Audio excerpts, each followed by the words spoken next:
Bem-vindos a mais uma análise. Bom, a economia é, no fundo, o estudo de como as sociedades resolvem aquele quebra-cabeça gigante da sobrevivência e do nosso progresso. E não se trata só de números abstratos ou planilha super complexa, viu? É sobre as engrenagens reais que mantêm o mundo girando todos os dias e fazem a civilização avançar. Então, vamos mergulhar direto no assunto. Nossa agenda hoje cobre 5 pontos: o problema da escassez, setores e bens, fatores de produção, sistemas econômicos e o custo de oportunidade. É uma jornada bem direta que vai da base da produção até as decisões macroeconômicas. Começando pela nossa primeira parada, seção 1, o problema da escassez. A grande questão aqui é como as sociedades gerenciam recursos tão limitados quando os desejos humanos simplesmente não têm fim. Essa é a pergunta definitiva. Indivíduos, empresas gigantescas, governos, todo mundo acorda precisando resolver exatamente esse dilema. É aquele problema central que força o mundo a se organizar desde o começo dos tempos. E é fascinante ver essa realidade colocada na balança. De um lado da equação, temos as necessidades humanas. Elas são absolutamente infinitas, crescem ou mudam o tempo todo. Sempre queremos mais conforto, inovações, mais saúde. Mas, do outro lado, temos os recursos disponíveis, que são finitos. Os materiais que temos aqui na Terra têm limites bem claros. E é justamente essa tensão gigante que nos força a fazer escolhas eficientes. Afinal de contas, essa é a essência mais pura da economia, a ciência de fazer escolhas perante a escassez. O que nos leva ao próximo passo.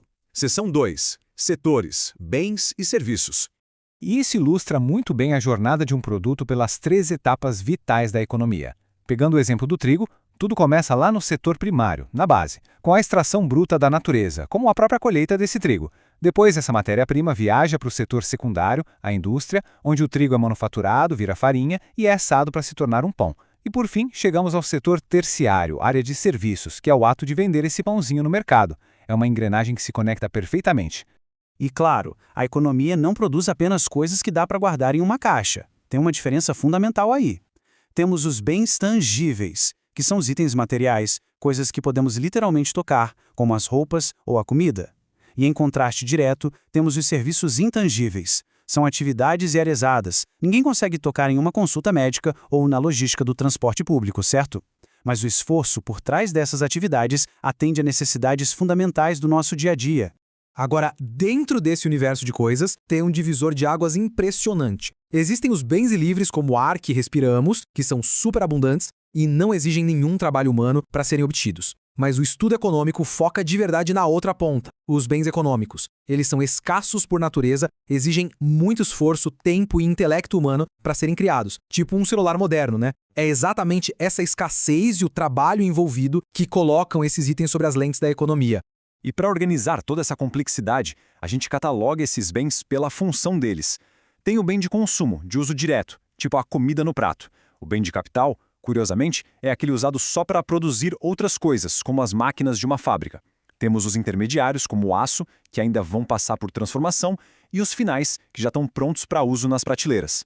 E também dividimos pela propriedade, bens públicos, oferecidos pelo Estado como a segurança, e os bens privados de empresas ou indivíduos. Parecem conceitos teóricos, mas traduzem o que vemos nas ruas. Seguindo em frente para entender o motor disso tudo. Seção 3. Os fatores de produção. Afinal, como converter o nada em alguma coisa? Combinando 5 fatores que são basicamente a receita finita e exata para fabricar absolutamente tudo na Terra. A base são os recursos naturais do nosso planeta. Adicionamos a isso o trabalho, que é todo aquele esforço humano, físico ou intelectual. É preciso também o capital, que são as máquinas e a infraestrutura. Para otimizar tudo, entra a tecnologia e as técnicas de produção. E para coroar o processo, temos a empresarialidade, a capacidade fantástica de organizar tudo isso e tomar a decisão de produzir. Se faltar qualquer um deles, o ciclo quebra. E vale muito a pena focar um pouquinho na tecnologia, que atua como um multiplicador absurdo. Ela funciona em 3 fases distintas. Temos a pesquisa e desenvolvimento, de onde surge a centelha da inovação, depois a implementação, quando esses novos projetos saem do papel e vão para a fábrica, e por fim a operação e a melhoria contínua dos processos. É graças a essas fases tecnológicas que as sociedades conseguem produzir mais e melhor usando os mesmos recursos limitados de antes. Com todos os ingredientes na mesa, a questão é como organizar tudo isso. Seção 4. Sistemas econômicos.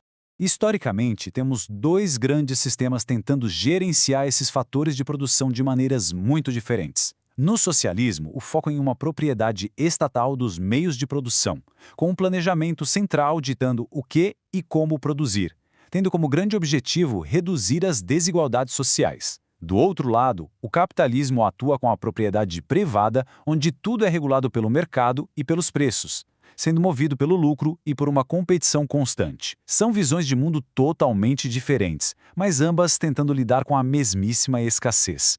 O que nos traz para a nossa última parada e a mecânica das escolhas. Seção 5. Custo de oportunidade e a curva. Eis a lei de ouro e indiscutível de toda a economia: o custo de oportunidade. Como os recursos do mundo são finitos, cada decisão tem um preço. Isso significa que toda escolha é, inevitavelmente, uma renúncia. Se os recursos são direcionados para fabricar mais carros, automaticamente sobram menos recursos, menos tempo e menos metal para fabricar tratores. A renúncia é o peso de absolutamente qualquer escolha que fazemos. E podemos visualizar isso claramente na chamada curva de possibilidades de produção. Quando uma sociedade opera exatamente em cima da curva, existe a eficiência máxima, nada está sendo desperdiçado. Se a posição for dentro da curva, temos ineficiência, gente ou máquinas ociosas. E aquele espaço fora da curva, representa algo impossível no momento atual. Mas o grande milagre econômico é que, através de novas tecnologias e muito trabalho, a gente consegue empurrar essa fronteira inteira para fora, criando crescimento econômico real. E a nossa análise chega ao fim com uma reflexão muito poderosa. Se é um fato absoluto que toda decisão de investimento exige um sacrifício matemático, do que as nossas sociedades estão abrindo mão hoje para sustentar as coisas que escolheram construir? É uma provocação e tanto para mantermos em mente da próxima vez que observarmos o incrível e complexo mundo ao nosso redor funcionar. Um grande abraço e até a nossa próxima análise.